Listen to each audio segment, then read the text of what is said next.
मेरा नाम सिया है। मैं आपको महाशिवरात्रि के इस पर्व पर महाशिवरात्रि की व्रत कथा का महत्व को बता। आशा है आपको मेरे चैनल पे ऐसे कहानियाँ सुनना अच्छी लगती हो। आपको ऐसे ही कहानी और व्रत के विषय कुछ जानकारी चाहिए तो मेरे चैनल के शेयर करिए, सब्सक्राइब करिए और कमेंट करिए। शिव की महिमा और उनकी भक्ति का महत्व हम समझाएंगे। भगवान शिव को बोले हैं, आसानी से प्रसन्न होते हैं। वह सच्चे मन से जल अर्पित करने देने मात्र ही प्रसन्न हो जाते हैं। अपने भक्तों के दुख दूर करते हैं, उनका शिवलोक में स्थान प्रदान करते हैं। महाशिवरात्रि का दिन उसको प्रसन्न करने का सबसे बड़ा अवसर है। इस दिन भगवान शिव की पूजा और उनकी व्रत हम जानेंगे। शिव पुराण के अनुसार एक समय में चित्रभानु नामक शिकारी शिकार करने अपने परिवार का पालन पोषण करता था। उस पर साहूकार का कर्ज था। समय से कर्ज चुकता न करने के कारण साहूकार ने उसे बंदी बना लिया था। उस दिन शिवरात्रि थी। दिन भर भूखे प्यासे रहते हुए भगवान शिव को स्मरण किया और दिन गुजर गया। शाम को साहूकार से उसे कर्ज चुकाने के लिए अगले ही दिन समय दिया और चित्रभानु को छोड़ दिया। तब चित्रभानु भूख प्यास से व्याकुल होकर जंगल में शिकार खोजने लगा। देखते ही देखते शाम और फिर रात हो गई। तब वह एक तालाब के पास बेलपत्र पर चढ़ गया और रात बिताने की प्रतीक्षा करने लगा। उस बेल के पेड़ के नीचे शिवलिंग था। चित्रभानु ने अनजाने में बेलपत्र को तोड़कर नीचे गिरा रहा था जो शिवलिंग पर गिर रहे थे। इस प्रकार संजोगवश वह दिन भर भूखा प्यासा रहा, जिससे उसका व्रत हो गया और शिवलिंग पर बेलपत्र गिरने से उसकी शिव आराधना भी हो गई। रात बीतने पर एक हरिणी तालाब किनारे पानी पीने आई। तब वह धनुष बाण से उसका शिकार करने के लिए तैयार हो गया। उस हिरणी को चित्रभानु देख लिया। उसने शिकारी से कहा कि ये गर्भवती है, जल्दी प्रसव करेगी। उसने शिकारी से कहा कि तुम एक साथ 2 जीव हत्या करोगे, जो ठीक नहीं है। हिरणी ने शिकारी को वचन दिया कि वह अपने बच्चे को जन्म देकर आएगी, तब शिकार कर लेना। इस पर शिकारी ने उसे जाने दिया। उस दौरान प्रत्यंचा चढ़े हुए ढीली करते समय कुछ बेलपत्र शिवलिंग पर गिरे।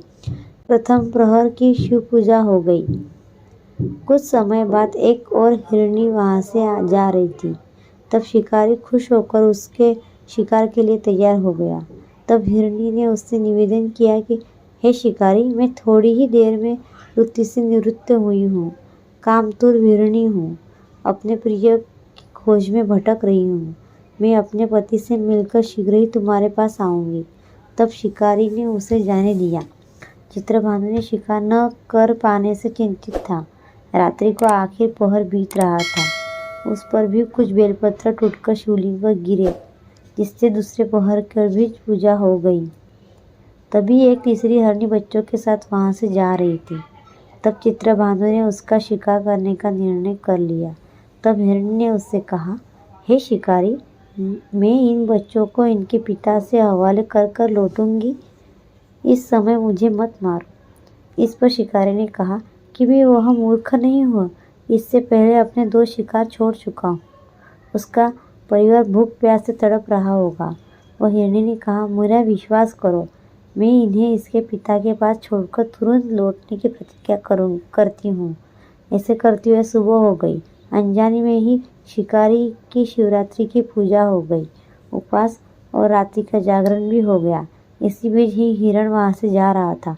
तब शिकारी ने इसका शिकार करने का निश्चय किया।